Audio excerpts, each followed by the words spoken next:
Oi, gente, tudo bem com vocês? No vídeo de hoje decidi trazer algumas coisinhas que são, acho que interessante. Talvez sim, talvez não, mas não sei, espero que você assista o vídeo. Se você tá pretendendo viajar pra Croácia, talvez algumas dessas dicas você pode até usar, né? Porque você já vai estar informado sobre isso, mas foram coisas assim que eu considero diferentes do que eu tava acostumada. E, primeiro de tudo, eu quero te pedir pra se inscrever no meu canal e deixar o seu joinha. Começando pela primeira coisa que me confundiu quando eu cheguei aqui na Croácia. Quando você vai no restaurante e você pede, você quer uma água. Assim, geralmente nos lugares eles já te dão um copo com água, mas às vezes você quer pedir, né? Você quer pedir uma água e aí você vai receber uma água na garrafa, que é essa água que você vai pagar. O que que acontece? Às vezes você pode ver lá escrito mineral na voda, né? Tá aí a tradução em português. E você vai achar, claro, que isso é água mineral, ok. Só que essa mineral na voda é água com gás. Então, se você não gosta de água com gás, você nem peça. Eu gosto de água com gás, no entanto, aqui na Croácia eu não consigo tomar assim. Não sei, não gosto muito, porque eu acho a água com gás daqui um pouco salgada. Então, assim, eu não gosto bastante. E a outra água normal, você só peça voda. Aqui você pode beber água na torneira. Então, água de torneira ou água de garrafa, água é normal. Então, se você vê água mineral, então isso é água com gás. E outra coisa, a primeira vez que eu fui em um restaurante aqui, eu vi assim, né, aquela bancada assim com muita comida e eu resolvi ir apontando o dedo para tudo que eu queria. E aí a moça foi colocando no prato. Então assim, isso foi um mico, na verdade, porque depois o meu marido que pagou a conta e a conta deu caríssima. E eu não sabia que aqui você pede as coisas por prato, né? Eu não sabia. E a gente no Brasil tá acostumado com aquele serviço de self-service, né? Que você vai colocando tudo que você quer no prato, um pouquinho de cada coisa, e aí você vai pesando. Mas aqui não é assim. Se eu quero comer atum, digamos que esse prato ele vai vir atum e batata, por exemplo. Se você quer uma sopa, essa sopa é um outro valor. Se você quer comer, sei lá o que, almôndega, então esse prato é almôndega e batata. Então já vai vir junto. E digamos que cada prato desse custava 50 kuna na época, né? Então, assim, isso era uma coisa realmente que eu não sabia, foi uma surpresa. E eu descobri nesse dia. A outra coisa é sobre batatas. Eu percebia que às vezes eu fazia um purê, a batata fazia um purê, não ficava muito bom. Eu fazia uma outra coisa, batata assada. Às vezes eu tinha a impressão de que eu acertava e às vezes não. Assim, parecia que uma hora ficava boa, outro dia parece que eu não acertei na hora de cozinhar. Depois eu descobri, né, um dia que eu tava no mercado com meu marido, ele me falou bem assim: essa batata é pra você assar. Essa batata é pra você fazer salada. E eu falava assim, como é que tu sabe? Como é que tu sabe isso? Porque ele falou, tá escrito na embalagem, é só ler. Então, assim, gente, aqui tem vários tipos de batata. A famosa batatinha que a gente conhece no Brasil, que é krumpir. Só que você vai ver qual tipo de batata é essa. Se você vai usar ela para assar, ela vai estar escrito krumpir zapečenje. Se você quer batata para salada, ela vai estar escrito krumpir za salato. Então, eu não sabia disso, né? Inclusive, às vezes eu usava a batata de assar para fazer o purê, por exemplo. E a consistência é muito diferente. Tem uma consistência assim que parece meio areosa, sabe? E não fica gostoso. E aí depois eu descobri que o motivo era esse. Tem batata para cada coisa. E se você vê escrito batata, é batata doce. A nossa batata doce. Tava aproveitando aqui para tomar um pouco de sol, aproveitar que o sol apareceu. E aqui na gretinha da janela para tomar sol, mas eu acho que tá incomodando, eu vou mudar. Uma outra coisa é que aqui sopa não é janta, né? No Brasil a gente tem essa discussão se sopa é janta ou não é. Pra mim é. Eu amo comer sopa à noite, especialmente na época de junho, quando tá assim um pouco friozinho, eu amo comer sopa e me deixa satisfeita. Mas aqui sopa realmente não é janta. Sopa, na verdade, é algo que você vai comer como uma entrada, né? Você come uma sopa e depois você vai comer o prato principal e depois você vai comer uma sobremesa. Então, uma sopa que literalmente não é janta. Pra mim é, e eu faço.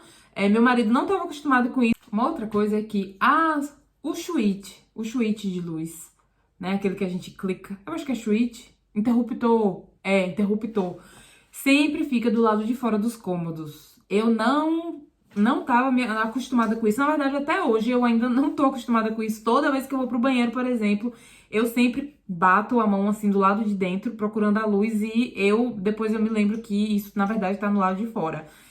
Eu já fui em algumas casas aqui e todas eu reparei que é assim, né? Então eu acho que isso é um padrão mesmo, é normal, e então é isso. Enfim, eu tenho que me adaptar, né? Na verdade, não é nada demais, é só um detalhe mesmo, uma diferença, um pequeno detalhe. Uma outra coisa é a janela. O jeito das janelas aqui, como elas se abrem, o jeito, né? Como elas são mesmo. Primeiro que, assim, é um país que tem as 4 estações. E no inverno você precisa ter um tipo de janela que não vai deixar o frio entrar na sua casa. Então, quando eu precisava estar sozinha em casa, eu precisava mexer com essa janela, às vezes eu até desistia, porque eu achava que eu ia quebrar. Mas a janela abre-se de jeitos diferentes, né? Eu não estava acostumada com isso, nunca tinha visto essa janela na minha vida, mas isso também é um detalhe simples. Eu acho que eu vou mostrar pra vocês verem como é. Você coloca o celular? Não. Olha, então ela abre desse jeito, que é esse jeito normal, mas ela tem esse outro jeito assim também de abrir. Eu nunca conseguia girar isso pra fazer assim. Eu sempre achava que a janela ia quebrar e cair. Outra coisa também é essa proteção aqui. Isso é uma proteção pra janela. No caso, quando chove. Evita de deixar sua janela suja e muitas vezes chove granizo aqui. Então, aquelas pedrinhas podem quebrar esse vidro dessa janela. Embora ele seja bem reforçado, mas nunca se sabe, né? Próxima coisa é que eles não usam água para lavar os cômodos da casa. No Brasil, a gente tem esse hábito de jogar água em tudo. Inclusive, eu tinha até essa impressão de que quando eu não jogo água, as coisas não ficam limpas. Mas aqui eu me acostumei com isso. Inclusive, em muitos banheiros nem tem aquele ralo, né? Existe um box ou uma banheira e nem tem aquele ralo para você jogar água e a água escorrer. Então, não é para jogar água, mas... Quando eu cheguei aqui, eu fiz esse teste de jogar água no banheiro, a água não escorria. E eu resolvi aderir o jeito que eles limpam mesmo, né? Que é com um paninho, mas você tem muitos produtos de limpeza, inclusive muito bom. Para cada coisa tem um produto de limpeza específico. E eu gosto de usar a esponja, né? Eu gosto de ter uma esponja no banheiro, porque eu gosto de esfregar bastante. Então eu uso o produto, esfrego bastante e depois eu venho com um paninho limpando. E fica limpo. No início eu tinha a impressão que não, mas ele realmente fica limpo. Gente, outra coisa sobre o banheiro ainda... Papelzinho do cocô higiênico não se joga numa lixeira. Inclusive, muitos banheiros nem lixeira tem, né? Nem lixeira. Isso é uma coisa até que eu já falei num vídeo, que eu vou deixar aqui nos cards, sobre as coisas que eu não gosto na Croácia, que é quando você entra no banheiro e digamos que você tá naqueles dias, não tem a lixeira, e onde é que você vai descartar o seu absorvente, né? Então, isso foi uma coisa que me incomodou. Não que em todo lugar seja assim, mas eu já fui em muitos lugares. Na casa da minha sogra, por exemplo, é um exemplo que não tem isso no banheiro. Eu tive que improvisar. Aqui não tinha, óbvio que eu já comprei, já coloquei. E em muitos bares, restaurantes. No meu trabalho, né, o último trabalho que eu fiz aqui na Croácia, não tinha isso também no banheiro. Então, eu achava isso complicado. E mesmo que tenha lixeira, eles nunca jogam aquele papelzinho sujo dentro dessa lixeirinha do banheiro. Eles descartam na privada. Eu, particularmente... Gosto muito disso, porque o banheiro realmente tem outro cheiro e é muito mais higiênico. No Brasil, agora, quando eu retornei em dezembro, depois que eu fiquei aqui quase um ano, alguns meses, eu vi realmente que isso tem uma diferença muito positiva. Então, mas é uma pena que não dá pra gente adotar isso em qualquer lugar, porque a gente sabe que a encanação dos nossos banheiros não permite que a gente faça isso. Depois a gente vai ter uma dor de cabeça que só Jesus. A última coisa... Eu ainda não vi pessoalmente, mas eu já ouvi histórias sobre isso. Eu espero realmente que eu não vá passar por essa experiência por tão cedo. Mas aqui os velórios, as pessoas fazem um tipo de confraternização. Eu acho até estranho usar essa palavra junto com morte, mas o meu esposo me fala, né, que as pessoas, depois que eles vão enterrar a pessoa...